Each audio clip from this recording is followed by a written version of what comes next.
Bismillahirrahmanirrahim. Jama'a assalamu alaikum. Barkanmu da sake saduwa a cikin wani sabon shirin namu. Yau za mu tattauna akan yanda ɗan adam zai canja halayensa daga mutumin banza zuwa mutumin kirki, ko kuma in akwai wasu halaye wanda suke damunka wanda ba ka jin daɗinsu kuma al'umma ba su san irin wannan halayen, to akwai hanyoyin da mutum zai bi ya canja wannan halin yauwa domin ya dawo natsatstsen mutumin kirki. Mataki na farko shine mutum ya tuba zuwa ga Allah subhanahu wa ta'ala, tuba taubatan nasuha, irin tuba nagartaccen tuba. Ya kalli Allah subhanahu wa ta'ala, ya yi istighfari, ya yi addu'a, ya ce Allah wannan hali nawa da nake yi wanda ba ka so, Allah ka yaye min shi, Allah kai ka yi ni mai rauni ne, Allah ka taimake ni, Allah ka sa wannan halin in daina yin sa.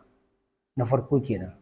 Na biyu, sai mutum ya kalli wani abubuwa ne suke janyo masa wannan halayen nasa. Shin a'a damuwa ce? A'a shin talauci ne yake sa shi wannan abun? Shin abokai ne yake da su na banza su suka sa shi a wannan yanayin? To sai ya yi ƙoƙarin hanyoyin da zai bi ya datse wannan mu'amalas. Idan abokai ne sai ya ƙirƙiri hanyoyin da zai bi ya datse wannan mu'amalar tasa da abokansa, ya ƙulla abota da mutanen kirki, kamar yadda Ma'aiki sallallahu alaihi wasallam yake cewa wanda ya abota da mai harkar ƙira zai dinga yin ƙaurin ziga-zigi, haka kuma wanda ya abota da mai turare zai dinga ƙanshin turare. Saboda haka abota da mutanen kirki yana sa ɗan adam ya zama mutum nagari. Yawwa. Na uku shine mutum ya yi tsari, ya kalli abubuwan da yake yi, ya ɗauki hanyoyin datse su. Misali, idan giya yake sha sai ya sa wa kansa dokar daina zuwa wajen sayar da giya, kaga bai je ba ma ballantana ya sha.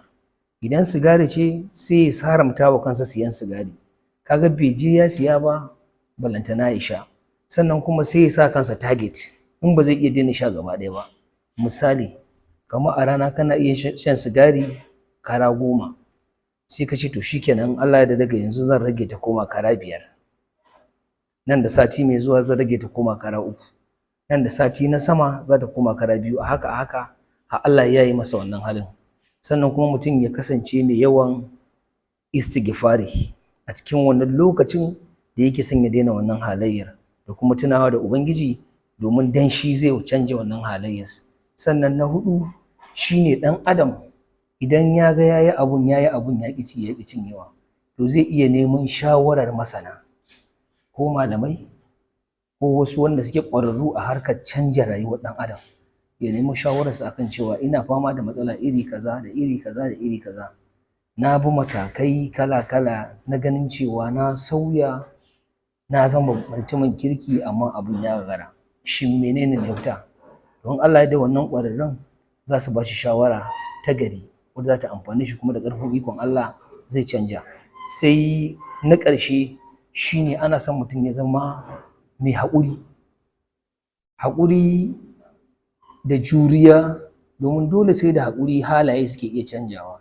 In ka kasance mai haƙuri, kana da haƙuri, kana da juriya, to da ƙarfin ikon Allah duk abin da ka tunkare shi wannan haƙurin naka zai zame ma jari wajen canja wannan abun zuwa abu mai kyau. Sai na ƙarshe ɗan adam ya yawaita ambaton Allah, karatun Qur'ani ne, yawan istighfari ne da addu'o'i. To da ƙarfin Allah, ikon Allah, in mutum ya ɗauki waɗannan matakai, insha Allahu halayensa za su iya canjawa daga munana zuwa masu kyau. Allah ya sa mu dace. Na gode.